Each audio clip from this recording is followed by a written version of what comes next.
हाय, क्या आपके बच्चे को अभी हाल में ही डॉक्टर ने ऑटिज़म, एडीएचडी या फिर किसी और लर्निंग डिसेबिलिटी से डायग्नोस किया है और अब आप सोच रहे हैं कि अब आप क्या करें और कैसे आगे जाएं, कैसे बच्चों को चीज़ें सिखाएं? तो ये वीडियो बस आप ही के लिए है।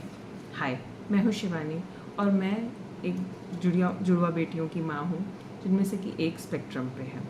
और ये मेरे 9 पॉइंट्स हैं जो आपको अपने दिमाग में रखने चाहिए वाइल आप किसी भी ऑटिस्टिक या स्पेशल बच्चे के साथ काम कर रहे हैं। तो पहला और सबसे ज़रूरी पॉइंट ये है कि ठीक है, उदास होइए, पर इतना भी लंबा उदास मत होइए कि उसका इम्पैक्ट आपके बच्चे पे पड़ जाए। होता क्या है, जब डॉक्टर पहली बार बोलते हैं कि बच्चे को शायद ऑटिज़म है या एडीएचडी है या फिर कोई और कंडीशन है जिसको बच्चा झेल रहा है, तो हम लोग क्या सोचते हैं कि हमारे बच्चे के साथ ऐसा क्यों हुआ, हमने क्या गलत कर दिया, या कहीं ज़्यादा मोबाइल तो नहीं दे दिया, क्या मैंने बच्चे के साथ टाइम स्पेंड नहीं किया। तो इस तरीके से हम लोग खुद को ब्लेम करने लगते हैं। कई बार हम लोग अपनी ही दुनिया में चले जाते हैं, ये सोचने लगते हैं कि ये गलत हो गया, वो गलत हो गया, मेरे साथ ऐसा क्यों हुआ। पर ठीक है, ये सभी के साथ होता है। सभी पेरेंट्स एट फर्स्ट टाइम जब पता चलता है तो यही सोचते हैं। पर आपको उस फीलिंग से बाहर निकलना है, उस फीलिंग से बाहर निकलना ही पड़ेगा, क्योंकि जो आपका बच्चा है जिसे पता भी नहीं है कि उसका क्या कंडीशन है, उसे आगे क्या होने वाला है, वो आपके लिए वेट कर रहा है। आप जब इस कंडीशन से बाहर निकलेंगे तभी आप पॉजिटिवली अपने बच्चे के साथ काम कर पाएंगे। और अगर अपने आप बच्चे को इम्प्रूव करना है आपको, तो आपको खुद उसके साथ काम करना पड़ेगा, कोई और ये आपके लिए नहीं करने वाला। तो ठीक है, रोइए, उदास होइए, पर ठीक है थोड़े समय के लिए, और उससे जल्दी से बाहर आइए और अपने बच्चे के साथ काम करना शुरू करें। ठीक है। दूसरा पॉइंट ये है कि एक न्यूरोलॉजिस्ट को, यानी कि दिमाग के डॉक्टर को, नेगेटिव तरीके से मत लीजिएगा, पर उसको के टच में रहिए, क्योंकि हो सकता है कभी आप कुछ देखें। कई बार ऐसा होता है, मार्केटिंग इतनी ज़्यादा होती है हर एक चीज़ों की कि इधर उधर से कुछ ना कुछ जब आप सर्च करने लगते हैं तो कुछ ना कुछ पॉप करने लगता है। जैसे स्टेम सेल थेरेपी का कुछ पॉप करने लगेगा, ozone therapy, oxygen therapy, electronic therapy, क्या क्या क्या आने लगता है। और हम सोचते हैं कि जो हम ऑलरेडी काम कर रहे हैं वो गलत चल रहा है और उसको छोड़ के कहीं और चले जाते हैं। उसमें होता कुछ नहीं है, उसमें बस टाइम वेस्ट हो जाता है।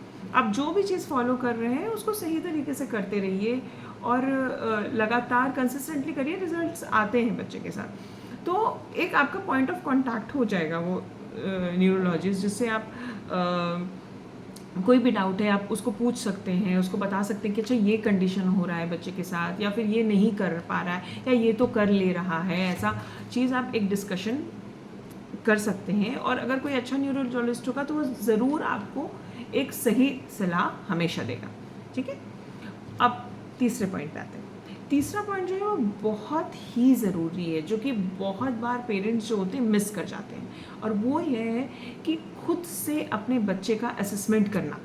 हम लोग यही नहीं ध्यान देते हैं कि हमारे बच्चे को कहाँ पे लैग है, कहाँ पे वो आगे है, कहाँ पे वो पीछे है, जो क्या चीज़ें कर पा रहा है, क्या चीज़ें नहीं कर पा रहा है। और हम लोग चले जाते हैं सीधे थेरेपिस्ट के पास। थेरेपिस्ट जो हमें बता देता है वो हम घर में करने लगते हैं, जो हमें नहीं बताता है वो हम नहीं करते। पर हम कभी जाके क्वेश्चन नहीं कर पाते, क्योंकि हम लोग अपने बच्चे का खुद ही असेसमेंट नहीं करते। तो सबसे ज़रूरी है कि आप ये देखिए कि आपके बच्चे का करेंट लेवल क्या है, academic wise, day to day activities में, हर एक चीज़ में आप देखिए कि उसका माइलस्टोन्स, जैसे ऑनलाइन आप देख सकते हैं कि क्या माइलस्टोन वो अचीव कर चुका है, किस एज पे क्या माइलस्टोन होते हैं वो अचीव कर चुका है, क्या नहीं किया है, उसका एक नोट बना के रखिए, ताकि आप जब भी नेक्स्ट जाएँ किसी डॉक्टर या थेरेपिस्ट के पास तो बता सकें अच्छा ये चीज़ें हैं जो ये नहीं कर पा रहा है, ये चीज़ें हैं जो ये बहुत ज़्यादा कर रहा है, ये चीज़ें हैं जो ये मैनेज कर ले रहा है। तो इस तरीके से आप अवेयर रहेंगे तभी आप अपने बच्चे की हेल्प कर पाएंगे। नेक्स्ट पॉइंट है कि आपको एक गोल बेस्ड तरीके से बच्चे के साथ काम करना है।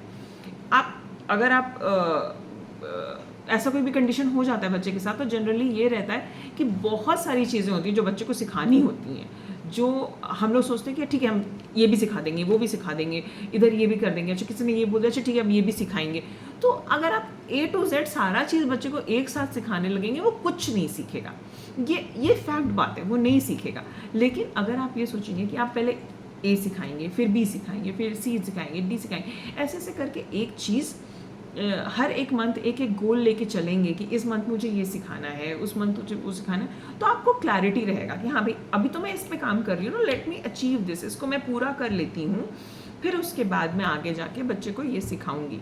कई बार कोई हमारा फ्रेंड आके बोल देता है कि अच्छा ये चीज़ मेरे बच्चे को आ गई, तो हमें लगता है अच्छा हम जो कर रहे होते हैं वो हमें छोड़ देते हैं, और फिर जो फ्रेंड ने बोला है वो चीज़ स्टार्ट कर देते हैं। तो इससे क्या होता है, जो कर रहे थे वो भी क्या, जो नया स्टार्ट कर दिए उसका लेवल पता नहीं बच्चे का है कि नहीं है, और वो भी नहीं हो पा रहा है। ठीक है, तो ऐसे नहीं करना, हमेशा एक गोल बेस्ड तरीके से ही बच्चे के साथ काम करना है। ठीक है, और 5th पॉइंट है, आपको अपने बच्चे के साथ ज़्यादा से ज़्यादा समय बिताना पड़ेगा। ये मैंडेटरी है।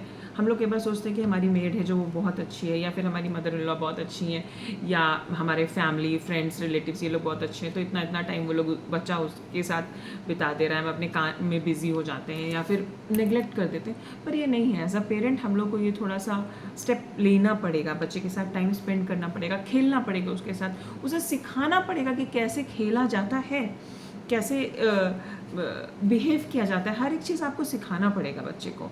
उसको प्रेज़ करिए, उसको कुछ भी करता है तो एडमायर करिए, नहीं आता है बच्चे को बोलने, कुछ भी आबा टाबा कुछ भी बोल दे रहा है, तालियां बजाइए, एंजॉय करिए, चेरिश करिए उस टाइम को। उसको डांस करना अच्छा लगता है तो उसके साथ डांस करिए। तो ये टाइम स्पेंड करेंगे तो बच्चा आपसे कनेक्ट होगा भी, और उसको एक फीलिंग रहेगा कि ठीक है मेरे मम्मी पापा, मेरे पेरेंट्स मेरे लिए हैं। इन आराम से बच्चा ये फील करने लगेगा। और ऐसे की सिचुएशन में ऐसा भी बहुत होता है कि जब थेरेपीज़ वगैरह स्टार्ट हो जाती हैं तो बच्चा खुद ही कन्फ्यूजन में रहता है कि चल क्या रहा है, ये मैं यहाँ क्यों जा रहा हूँ, ये लोग मुझे अकेले क्यों नहीं छोड़ रहे हैं। तो अगर आप भी उसके साथ इन्वॉल्व रहेंगे तो थोड़ा सा कॉन्फिडेंस रहेगा बच्चे को कि हाँ ठीक है मम्मी साथ में है या पापा साथ में हैं, तो वो उतना जो डर बैठता है या घबराहट होती है शायद उसके अंदर वो सारी चीज़ें नहीं आएंगी। नहीं, ठीक है, नेक्स्ट पॉइंट पे चलते हैं। ऑटिज़म, ADHD, इन सारी चीज़ों में बच्चों के में बहुत सारा सेंसरी इशू होता है। फॉर एग्ज़ाम्पल उनके विजन सीकिंग हो सकता है, या फिर विजन अवॉइडिंग हो सकता है, साउंड सीकिंग अवॉइडिंग, बहुत सारी चीज़ें होती हैं जो ऐसी सेंसरी होती हैं। आप जब भी आप थेरेपिस्ट को मिलेंगे वो असेसमेंट करते हैं तो उनके खुद के असेसमेंट से आपको पता चल जाएगा कि क्या क्या सेंसरी इश्यूज़ बच्चे में है। तो आपको मेक श्योर करना है कि ये सेंसरी थिंग्स वो घर पे ना कर पाए। फॉर एग्जाम्पल हैंड फ्लैपिंग है अगर बच्चे का, तो आपको ये मेक श्योर करना है कि बच्चा हैंड फ्लैपिंग ना करे। उसके लिए आप उसको बिजी रखिए, या फिर बाई चांस उसने कर दिया तो ठीक है अब तो कुछ नहीं कर सकते, तो उस समय उसको रोक दीजिए। अगर मतलब थोड़ा सा हटने के बाद फिर से करा तो उसको फिजिकली उसका हाथ पकड़ के रखिए, थोड़ी देर प्रेशर दीजिए और उसको ना करने दीजिए, उसको बिजी रखिए ताकि वो सारी चीज़ें ना करें, स्पेशली स्पिनिंग और ये सारी चीज़ें जो हो जाती हैं। कोई भी सेंसरी इशू जो भी आपके बच्चे का रहेगा वो आपको नहीं करने देना है क्योंकि होता क्या है ना कि थेरेपी चलती है 45 मिनट की, घर पे भी हम लोगों ने वो करवा दिया 30 मिनट उसका वो थेरेपी, पर बाकी सारे टाइम 5-6 घंटा बच्चा जब फ्री है तो वही चीज़ कर रहा है। तो जो खाली टाइम में जो ये सारी सेंसरी चीज़ें करने लगता है वो हावी हो जाती हैं बच्चे के ऊपर, और फिर वो रिकवर नहीं कर पाता है। जो भी आप चीज़ ज़्यादा करेंगे आपको वही चीज़ ज़्यादा समझ में आएगी, राइट।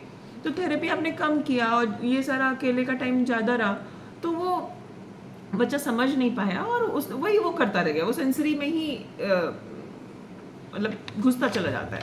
तो आपको उसको बच्चे को बाहर निकालने के लिए वो चीज़ें अवॉइड करनी है ऑल टुगेदर, किसी भी तरीके से करके बच्चे को रोकना है। बेस्ट वे है कि बिजी रखिए, नहीं कर सकते तो फिजिकली भी उसको रिस्ट्रेन करिए, ठीक है। हाँ, नेक्स्ट पॉइंट है कि जब बच्चा छोटा है या नया नया आपने स्टार्ट किया है बच्चे के साथ काम करना, तो एक्सेसिव स्टिमुलस की जगह पे आपको बच्चे को नहीं लेके जाना चाहिए। फॉर एग्जांपल जैसे अगर आप बाहर लेके जाते हैं, बहुत ज़्यादा लाइट्स है, बहुत ज़्यादा साउंड है, बहुत क्राउडी प्लेसेस हैं, अगर बच्चा सेंसिटिव है इन सारी चीज़ों को लेके स्पेशली, तो वहाँ पे आपको नहीं लेके जाना है। ऐसा नहीं, मैं ये नहीं कह रही हूँ कि आपको कभी नहीं लेके जाना है, पर आप तब लेके जाइए जब बच्चा उसके लिए प्रिपेयर्ड है। आपको प्रिपेयर करना पड़ेगा, बच्चे को प्रिपेयर करना पड़ेगा, उसको समझाना पड़ेगा कि ठीक है ये ऐसे होता है, और धीरे धीरे धीरे धीरे स्टेप बढ़ाएंगे। मतलब आप पहले उसको थोड़ा सा वॉक पे ले जाना शुरू करिए, फिर उसको प्लेग्राउंड में लेके जाना शुरू करिए, फिर उसको किसी दिन थोड़ा ड्राइव करवा दीजिए, फिर थोड़े देर के लिए मॉल में लेके जाइए, फिर थोड़ा सा बाहर खाना खाने के लिए लेके जाइए, धीरे धीरे धीरे धीरे आगे बढ़ाइए। डेफिनेटली बच्चा सब कुछ करेगा, पर आपको बच्चे को प्रिपेयर करना पड़ेगा, उसका एक्सपेक्टेशन सेट करना पड़ेगा, उसके साथ चलना पड़ेगा, ठीक है। Okay, next point. आप बहुत सारी ऐसी चीज़ें होंगी, ऐसा तो नहीं कि बच्चा बिल्कुल भी कुछ नहीं करता होगा, कुछ चीज़ें होंगी जो बच्चा बहुत अच्छा करता होगा, उन चीज़ों का एक नोट बना के रखिए कि ठीक है बच्चा मतलब साउंड सपोज उस सीख कर रहा है तो उसका एक नोट बना के रखिए, या फिर कुछ विजुअल आपने कोई फ़ोटो दिखा दिया उससे वो सीख जाता है तो उसको नोट करिए। अच्छा हाँ ठीक है, मेरा बच्चा इस तरीके से चीज़ें सीख रहा है। जब भी आप उसको एकेडमिक्स में या डेली लाइफ में कुछ भी सिखाने की कोशिश कर रहे हैं तो उस चीज़ को आप यूज़ करिए। जैसे जो भी उसका स्ट्रेंथ है अगर आप उसको यूज़ करेंगे तो बच्चा डेफिनेटली जल्दी सीखेगा। तो आप ये आइडेंटिफाई करिए कि किन किन चीज़ों को वो अच्छा करता है। जैसे फॉर एग्जांपल मेरी डॉटर है तो उसको क्लाइंबिंग का बहुत शौक है, तो मैंने उसको काउंटिंग ऐसे सिखाया कि जब भी वो स्टेयर्स क्लाइंब करती है तो मैंने काउंटिंग करना स्टार्ट कर दिया। तो कभी कभी मैं नहीं काउंट करती हूँ तो वो खुद काउंटिंग करती है, और उसको धीरे धीरे ये समझ में आ गया कि अच्छा इस तरीके से काउंट करते तो वो बढ़ता है काउंट। फॉर ये जस्ट एक एग्जांपल है। आप भी अपने बच्चे का देखिए कि वो क्या चीज़ कर रहा है, और उस तरीके से आप कुछ भी एकेडमिक का गोल या डे टू डे का गोल कुछ भी उसको सिखाना है तो उस तरीके से मतलब सिखा सकते हैं, क्योंकि वो एक स्ट्रेंथ है बच्चे का। Okay, last but not the least, the most important point is कि आप अपने लिए भी थोड़ा समय निकालिए।